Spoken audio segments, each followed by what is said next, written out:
Шығыс Қазақстан өнер музейіне 2020 жылы ұлттық музейдің 16 бірегей каталогтарының тегін иегері болу мүмкіндігі ұсынылды.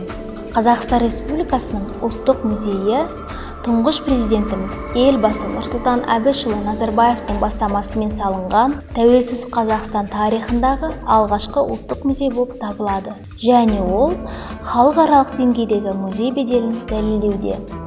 Ұлттық музей қорының топтамасы отандық және әлемдік қауымдастыққа белгілі тас ғасыры дәуірінің заттары мен қола бұйымдарынан, скиф сақ дәуірінің қазыналарынан, қазақ халқының дәстүрлі зергерлік және халықтық қолданбалы өнерінің жауһарларынан, қазақ хандығы құрылған кезеңнен бастап қазіргі уақытқа дейінгі құнды деректерден, дала сән үлгісі, ұлттық киім және стиль, ежелгі түркі әлемі және ұлы дала көшпенділерінің өнері кітаптарынан тұрады. Мемлекеттің маңыздылығы мен ұлылығы көбінесе халықтың тарих естелігінің тереңдігіне байланысты. Музей өткеннің, қазіргінің және болашақтың шегінде.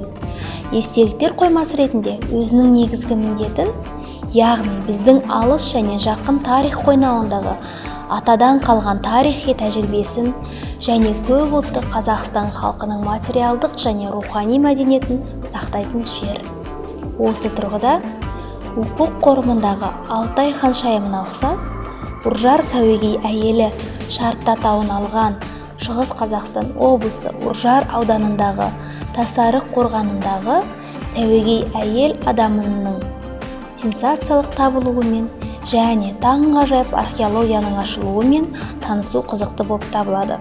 Бізге берілген кітаптар бойынша ұлы көші-қон, ғұндар мен сарматтардың заттар мен идеялардағы мұрасы, ұлы дала, тарих және мәдениет атты қызықты топтамалар сериясы ұсынылып отыр.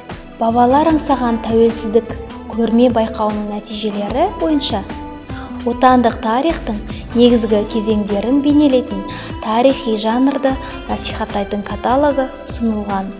Біз Қазақстан Республикасының ұлттық музейінің одан әрі жемісті ынтымақтастықта боламыз деген сенімдеміз.